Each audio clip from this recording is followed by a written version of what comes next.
Story number 84 the boy who cried wolf. क्या मतलब हुआ? एक लड़का जो चिल्लाया भेड़िया। यहाँ पे हु हमारा रिलेटिव प्रोनाउन सब्जेक्ट का भी काम कर रहा है। क्राई का मतलब होता है रोना और दूसरा इसका मतलब होता है चीखना या चिल्लाना। ये होगी सेकंड फॉर्म। वुल्फ मतलब भेड़िया। तो एक लड़का जो चिल्लाया भेड़िया। तो ये हमारी आज की है स्टोरी जिसे हम रीड करेंगे और अपनी इंग्लिश को इम्प्रूव करेंगे। और इस स्टोरी को रीड करते करते मैं आपको एग्जैक्ट हिंदी बताऊंगा, वर्ड मीनिंग बताऊंगा, रूल्स एक्सप्लेन करूंगा, तो इनको बहुत ध्यान से समझना। और साथ में अगर वीडियो पसंद आए तो कमेंट भी जरूर कीजिएगा। और अगर आप चैनल पर पहली बार आए हैं तो सब्सक्राइब जरूर करना। तो शुरू करते हैं हमारी आज की स्टोरी को। So the story goes like this. Once upon a time, एक समय की बात है, इन अ स्मॉल विलेज, एक छोटे गांव में, सराउंडेड बाय, जो घिरा हुआ था, ग्रीन हिल्स, हरी पहाड़ियों से, एंड मेडोज, और घास के मैदानों से। यहाँ पर मेडोज का मतलब होता है घास के जो मैदान होते हैं। As you can see in this image, ये जो आपको मैदान दिख रहा है घास का, इनको बोलते हैं मेडोज। ये पहाड़ियों में आपको मिलते हैं और यहाँ पे पशु वगैरह घास चरते हैं। हिल्स का मतलब होता है छोटी पहाड़ियाँ, और ग्रीन हिल्स हरी छोटी पहाड़ियाँ, और सराउंडेड बाय किसी चीज से घिरा हुआ होना। हिंदी क्या निकालोगे? एक समय की बात है, हरी पहाड़ियों और मैदानों से घिरे हुए एक छोटे गांव में, देयर लिव्ड, रहता था, अ यंग बॉय, एक जवान लड़का। और कैसा लड़का था? Shepherd boy. शेफर्ड होता है गडरिया, जो भेड़ों को चराता है, भेड़ बकरियों को, उसको कहा जाता है गडरिया। इंग्लिश में बोलते हैं शेफर्ड। पीएच का प्रोनाउंसिएशन होगा फ, शेफर्ड। सिंपल हो गया। इसमें हमारा देयर का चैप्टर और लिव्ड यहाँ पे सेकंड फॉर्म, तो देयर एज अ सब्जेक्ट, और ये टेंस है पास्ट इंडेफिनिट। इसके बाद एवरी डे, हर रोज, he took his flock of sheep, वो अपने भेड़ों के झुंड को ले जाता, टू द हिल साइड, पहाड़ की ढलान में, टू ग्रेज, चराने के लिए। यहाँ पर ही के बाद हम लोग यूज्ड टू का यूज भी कर सकते थे, लेकिन हमने नहीं करा और उसकी जगह हमने यूज किया पास्ट इंडेफिनिट, ही टुक। ऐसा क्यों किया? क्योंकि मैंने आपको कई बार बताया था, पिछली वीडियो में भी बताया था, यूज्ड टू आप बताते हो पास्ट रिपीटेड एक्शन को, जो बार बार आप पास्ट में करते थे। अगर हम टाइम मेंशन कर दे, जैसे एवरीडे, रोज, तो एवरीडे खुद ही बता रहा है कि रोज होता था काम, इसीलिए हम यूज्ड टू का यूज नहीं करते ऐसी सिचुएशन में। अगर हम एवरीडे यूज ना करते फिर हम लिख सकते थे ही यूज्ड टू टेक, या फिर वुड, ही वुड टेक। तो इस तरह से ये रूल आपको पता होने चाहिए। तो रोज वो ले जाता, किसको ले जाता? फ्लॉक ऑफ शीप, भेड़ों के झुंड को। कहाँ पे ले जाता? हिल साइड पर, नाम से पता चल रहा है पहाड़ की जो ढलान होती है वहां पे साइड में।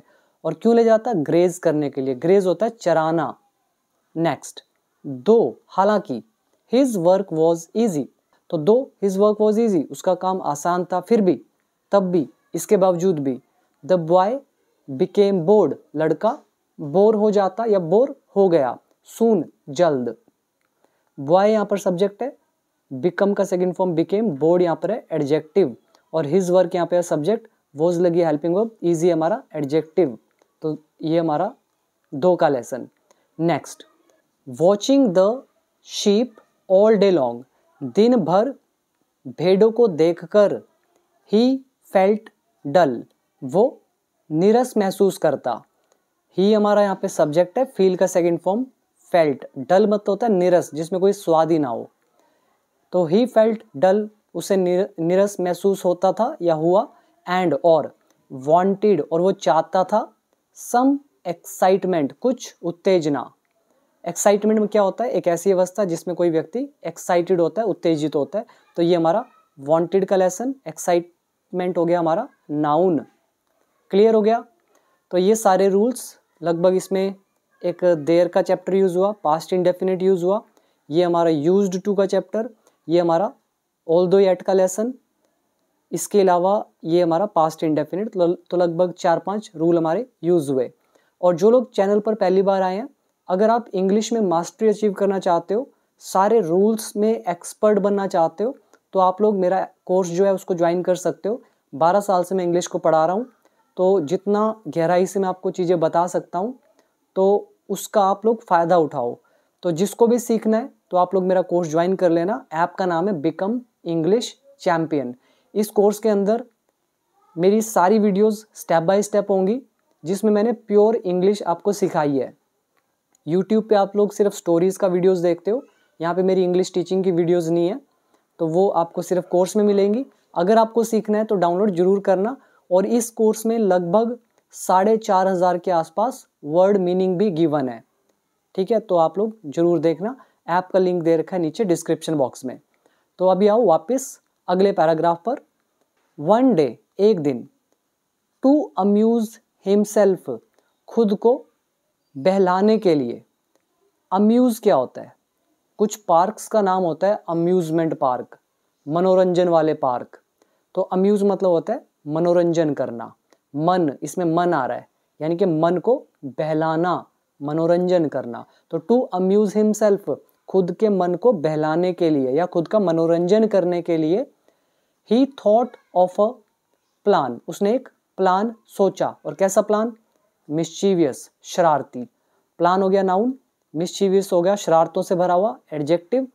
नाउन से पहले एडजेक्टिव आता है तो कोई भी आर्टिकल हम लगाते हैं, ए एन, और थॉट यहाँ पर हो गया हमारा सेकंड फॉर्म, ही हो गया सब्जेक्ट। तो ही थॉट, उसने सोचा, और थिंक के साथ हम ऑफ लगाते ही हैं, तो उसने सोचा एक शरारती योजना का। ही स्टूड, वह खड़ा हो गया, ऑन अ रॉक, एक चट्टान पर। ये इमेज में देख रहे हो, चट्टान, पत्थर, rock. And cried out loudly, और जोर से चीखा। क्राई आउट मतलब चीखना या चिल्लाना, तो ये जोर से चीखा। अब ये उसके वर्ड थे यहाँ से यहाँ तक। क्या क्या चीखा? वुल्फ, वुल्फ, भेड़िया, भेड़िया। A wolf is attacking my sheep, भेड़िया मेरे भेड़ों पर आक्रमण कर रहा है। तो ये कहा उसने। वुल्फ यहाँ पे हो गया subject, is helping verb, attacking बता रहा मैं कंटिन्यूस टेंस, तो प्रेजेंट कंटिन्यूस।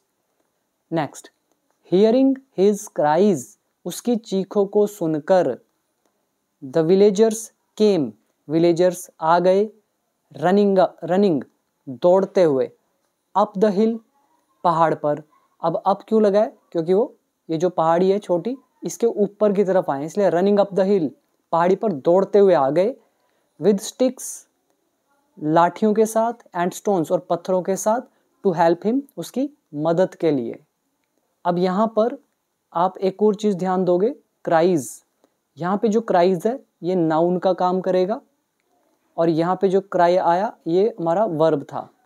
क्राइज मतलब होती है चीखें, तो हियरिंग, सुनकर, हिज क्राइज, उसकी चीखें। तो इसमें कुछ खास नहीं है, past indefinite tense. Word meaning देख सकते हो। अम्यूज, मनोरंजन करना, मन को बहलाना। देन मिस्चीवियस, शरारती, शरारत से भरा हुआ। Cry out, चीखना। हियरिंग, सुनना या सुनकर, यहाँ पे टेंस के अकॉर्डिंग सुनकर, और हियर मतलब सुनना। स्टिक्स मतलब छड़ी या लाठी, और इसमें कुछ ऐसा मुश्किल नहीं है। अभी हम आगे बढ़ते हैं। आगे लिखा है बट, लेकिन। व्हेन दे रीच्ड, जब वे पहुंचे। दे सो, उन्होंने देखा। नो वुल्फ एट ऑल, तो उन्होंने कोई वुल्फ नहीं देखा। एट ऑल मतलब बिल्कुल भी नहीं। जैसे आप बोलते हैं ना कि नॉट एट ऑल, बिल्कुल भी नहीं, तो बिल्कुल भी यहाँ पे कुछ के लिए आ रहा है, कोई भी। तो they saw no wolf at all, तो उन्होंने कोई भी भेड़िया नहीं देखा। ये लेसन हमारा है past combination. Next one, the boy laughed loudly, लड़का हंसा जोर जोर से। सेइंग, कहते हुए। अब ये थे उसके वर्ड्स। क्या बोला, क्या कहते हुए हंस रहा था? आई फूल्ड यू, मैंने तुम्हें बेवकूफ़ बनाया। यू ऑल मतलब तुम सबको। आई सब्जेक्ट, फूल्ड वर्ब की सेकंड फॉर्म। फूल मतलब मूर्ख बनाना, उल्लू बनाना भी आप यूज़ कर सकते हो, बिफूल करना, बिफूल। या फिर मेक लगा के भी बना सकते हो, जो कि है मेक अ फूल, मूर्ख बनाना। तो 3 वर्ड हो गए, बिफूल, मेक अ फूल, फूल, ये सब वर्ब है। Next, the villagers got angry, गांव वाले क्रोधित हो गए। गेट एंग्री होता है क्रोधित होना, एंड वार्नड हिम, और उसे चेतावनी दी। वार्न इज चेतावनी देना। क्या चेतावनी दी? Not to play such tricks again, ऐसा जो ट्रिक्स हैं, ऐसी जो भी चालें हैं, ट्रिक्स होती है चाल, तो ऐसी ट्रिक्स जो है दोबारा मत करना। तो ये हो गया हमारा ट्रांसलेशन। यहाँ पे आप इसको चाहो तो डायरेक्ट में भी लिख सकते थे, जैसे the villagers got angry and sad, मैं यहाँ पे लिख भी देता हूँ। तो वो क्रोधित हो गए और उन्होंने कहा, सैड। सैड के बाद हम यहाँ पे डबल इन्वर्टेड कॉमा डाल के इसके एग्जैक्ट वर्ड लिखते विलेजर्स के, तो इन्होंने कहा होगा कि don't play such tricks again, कि ऐसे जो ट्रिक्स हैं, ऐसी जो चालें हैं, वो दोबारा मत करना या दोबारा मत खेलना। तो उन्होंने डोंट लगा के सेंटेंस बनाया होगा, इंपेरेटिव सेंटेंस। अब हम इसको इनडायरेक्ट नरेशन में ले जा रहे हैं, तो हमारा जो सैड है वो किस में बदलता है? टोल्ड में, या आस्क्ड में, या रिक्वेस्टेड में, या इम्प्लोर्ड में, या प्लीडेड में, या फिर वार्नड में। अब जब हम किसी को बोल रहे हैं भी ऐसा मत करना, तो हम किसी को चेतावनी दे रहे हैं, तो ये अंडरस्टूड है, सैड हमारा बदलेगा वार्न के अंदर। ये हमारे यहाँ नरेशन के कॉन्सेप्ट। तो वार्नड यूज किया, हिम आ गया, और उसके बाद हम नॉट लगा के टू फर्स्ट फॉर्म लगाते हैं, तो ट्रांसलेशन आपके सामने है। वीडियो नंबर जो है नरेशन का वो है 213 या 217 के आसपास, 4 पार्ट है डिटेल में। Next one, a few days later, कुछ एक दिनों बाद, the boy repeated his prank, लड़के ने रिपीट किया अपनी चाल को। प्रैंक मतलब चाल। अगेन ही शाउटेड, वह फिर से चिल्लाया। वुल्फ वुल्फ, भेड़िया भेड़िया। The villagers ran to his aid, तो गांव वाले भागे उसकी मदद के लिए। रन का सेकंड फॉर्म रैन, तो विलेजर्स रैन, गांव वाले भागे। टू हिज एड, उसकी सहायता के लिए। एड का मतलब होता है सहायता। Only to find him laughing once more, लेकिन उससे पाया हंसते हुए एक बार फिर। तो वो चिल्लाया वुल्फ वुल्फ, तो गांव वाले दौड़े उसकी मदद के लिए, लेकिन उन्होंने पाया उसे सिर्फ दोबारा से हंसते हुए। ये हमारा एक लेसन होता है नॉट टू का। मतलब ये होता है कि ऐसा हुआ लेकिन ओनली टू, लेकिन उनके हाथ यही लगा। तो जब ऐसा फीलिंग दिखाना होता है आपको कि भाई एक तरफ ऐसा हुआ तो वो उसकी मदद के लिए गए, तो उनको उनकी मदद भी करनी थी, लेकिन हुआ क्या? कुछ और ही हुआ। तो उनके हाथ कुछ और ही लगा, तो मदद के लिए वो भागे, लेकिन उनके हाथ क्या लगा कि वो तो हंस ही रहा था। तो हम यूज़ करते हैं ओनली टू फाइंड, कि ऐसा हमें मिला। नेक्स्ट वन, दिस टाइम, इस बार, दे वर वेरी अनॉयड, तो इस बार वे बहुत चिढ़ गए। अनॉय मतलब होता है बहुत ज़्यादा चिढ़ जाना, किसी से खिंच जाना। एंड टोल्ड हिम, और उसे कहा स्टर्नली, कठोरता से। ये हमारा वर्ड है स्टर्नली, कठोरता से। ये वर्ड हमने किया था हमारी 1000 एडवांस्ड वोकैबुलरी वाली सीरीज के अंदर। जो पहले 100 वर्ड्स थे उन्हीं के अंदर ये वर्ड गिवन है, ठीक है। इसका मतलब होता है कठोरता से। तो उसने उनको, मतलब विलेजर्स ने उससे कहा कठोरता से। क्या बोला? इफ़ यू लाई अगेन, अगर तुम दोबारा से झूठ बोलोगे, we will not believe you, हम तुम पर विश्वास नहीं करेंगे। ये पर्टिकुलर ट्रांसलेशन हमारी है फ्यूचर कॉम्बिनेशन। इफ़ के साथ विल नहीं लगता, तो आपके सामने है, और जो बाकी का सेंटेंस है अकॉर्डिंग टू टेंस विल में बनाया, तो ये है future combination. Next one, then, फिर, वन इवनिंग, एक शाम को, as the sun was setting, जब सूर्य छिप रहा था, a wolf, a real wolf came out of the forest, जो असली वुल्फ है, केम आउट, वो आया बाहर, कहाँ से? जंगल से। इट अटैक्ड द फ्लॉक, उसने झुंड पर अटैक किया। ग्राउलिंग, गुर्राते हुए। फियर्सली, भयंकर रूप से। फियर्सली मतलब होता है भयानक रूप से, भयंकर रूप से। और ग्राउल क्या होता है? जो भेड़िए की आवाज़ होती है, जैसे कुत्ते भी ग्राउल करते हैं, ठीक है, जैसे किसी को काटने आते हैं तो एक आवाज़ करते हैं ना, उसको कहते हैं ग्राउल करना। तो ये इसने भी अटैक करा झुंड पर, ग्राउलिंग, गुर्राते हुए, फियर्सली, भयंकर रूप से। यहाँ पे फियर्स एक एडजेक्टिव होता है जिसका मतलब होता है भयंकर, खूनखार। जैसे tiger is a fierce animal, tiger एक खूनखार जानवर है। यहाँ फियर्स से बना फियर्सली, तो फियर्सली हो गया एडवर्ब, फियर्स एडजेक्टिव और फियर्सली एडवर्ब, और ग्राउल होता है गुर्राना, फ्लॉक झुंड। सिंपल। नेक्स्ट, टेरिफाइड यानी कि भयभीत, तो टेरिफाइड ये एडजेक्टिव है, मतलब इस अवस्था में। द बॉय स्क्रीम्ड, लड़का चीखा। अब यहाँ पर वो चीख रहा है, वुल्फ वुल्फ, भेड़िया भेड़िया, प्लीज हेल्प मी, मेरी मदद करो। तो अब इसने ये कहा। बट दिस टाइम, लेकिन इस बार, नो वन केम, कोई भी नहीं आया। द विलेजर्स थॉट, विलेजर्स ने सोचा या उनको लगा, ही वॉज प्लेइंग अनदर ट्रिक, कि वो एक और चाल खेल रहा है। अब उन्होंने कहा होगा he is playing, he is. अब यहाँ पे पास्ट के साथ जुड़ा है तो इज हमारा किस में बदल गया, वॉज के अंदर, ठीक है, इज बदला वॉज के अंदर। तो ये भी एक तरह से इनडायरेक्ट नरेशन का ही कॉन्सेप्ट होता है। The wolf killed many sheep, भेड़िया जो है उसने मार दिया कई सारी भेड़ों को। अब याद रखना, शीप जो होता है इसका प्लूरल भी शीप ही रहता है, मतलब इसका आपको चाहे सिंगुलर हो चाहे प्लूरल हो, रहता ये शीप ही है, शीप्स कुछ नहीं होता। तो उसने उनको मार दिया, बहुत सारी भेड़ों को। And the boy was left, और लड़का रह गया, क्राइंग, रोते हुए, बिटरली, बिलक बिलक कर या फूट फूट कर। सिंपल। क्राई बिटरली, बिलक बिलक कर रोना, फूट फूट कर रोना। इसमें बॉय ऑब्जेक्ट है, लेफ्ट वर्ब की थर्ड फॉर्म, वॉज लगा है, पास्ट इंडेफिनिट पैसिव वॉइस, और he was playing past continuous, villagers thought past indefinite, please help me ये है हमारा imperative sentence, the wolf killed past indefinite. तो यही है सारा। और द सन वॉज सेटिंग, सूर्य डूब रहा था, सेट मतलब होता है डूबना, पास्ट कंटिन्यूस टेंस, एज का मतलब है व्हेन, जब। एज के बहुत सारे यूजेस हैं, जैसे, जैसे जैसे, और होने के नाते, होने की वजह से, जब, क्योंकि, तो ये सारे मतलब होते हैं एज के। वर्ड मीनिंग पे आओ। एड मतलब सहायता, प्रैंक मतलब चाल, गेट एंग्री गुस्सा होना, वॉर्न चेतावनी देना, ट्रिक्स चाल, सच ट्रिक्स ऐसी चालें, शाउट चिल्लाना, बिलीव विश्वास करना, स्टर्नली कठोरता से, एनॉयड चिढ़ जाना, खिंच जाना, सूर्य का छुपना होता है सेट, स्क्रीम मतलब वही क्राई, चीखना, थिंक थॉट सेकेंड फॉर्म, इसका हिंदी में मतलब लगा भी होता है, मुझे लगता है, आई थिंक, मुझे लगा, I thought, villagers thought, villagers को लगा। तो इसमें यही है। अभी देखते हैं last paragraph.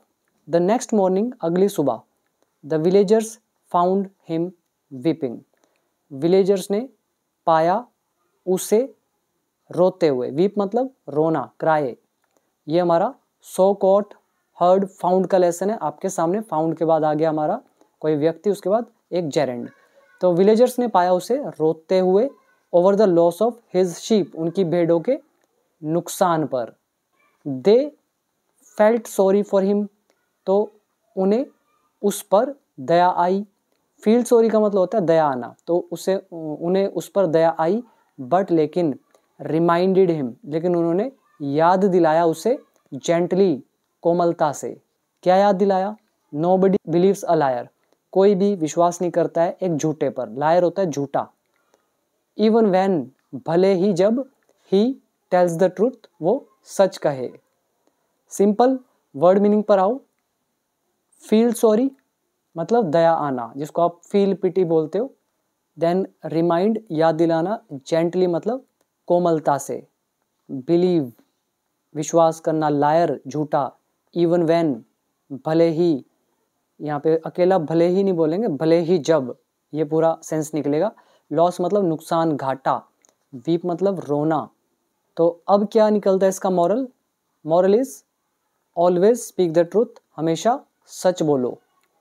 Once trust is broken, एक बार जब विश्वास टूट जाता है, it can never be regained easily, इसको दोबारा से आसानी से पाया नहीं जा सकता है। ये दोनों में हमारा कौन सा रूल यूज हुआ? वंस का मतलब है एक बार, trust is broken present indefinite passive voice, फिर it can never be regained, इसे दोबारा से पाया नहीं जा सकता है इजीली, आसानी से, ये भी हमारा कैन का पैसिव कैन बी। सिंपल हो गया। रिगेन मतलब किसी चीज़ को दोबारा से हासिल करना। तो ये इसका मॉरल। तो कैसी लगी स्टोरी कमेंट सेक्शन में ज़रूर बताना। और जिनको इंग्लिश में एक्सपर्ट बनना है तो आप लोग कोर्स को ज्वाइन डेफिनेटली करें। डाउनलोड कर लो become English champion app, link है नीचे डिस्क्रिप्शन बॉक्स में। स्टोरीज़ पढ़ना तब शुरू करना चाहिए जब पूरी इंग्लिश आ जाती है। जो मेरे पास ऑफलाइन स्टूडेंट्स पढ़ते हैं मैं उनको ये बोलता हूँ पहले रूल्स पे काम करो, ग्रामर अच्छी करो अपनी, और रूल्स पे मास्टरी अचीव होने के बाद ही आप स्टोरी पढ़ना शुरू करो। सेम चीज़ मैं आपको भी बोल रहा हूँ। इंग्लिश में एक्सपर्ट बनना है तो रूल पहले, स्टोरी बाद में, बाकी जैसा आपको ठीक लगे। थैंक यू सो मच, मिलेंगे नेक्स्ट वीडियो में।